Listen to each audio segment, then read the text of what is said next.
إن الذين قالوا ربنا الله ثم استقاموا تتنزل عليهم الملائكة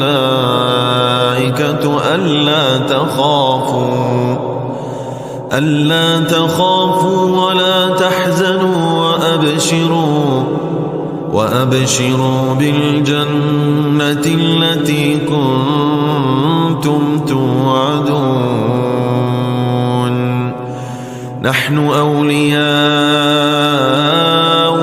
في الحياة الدنيا وفي الآخرة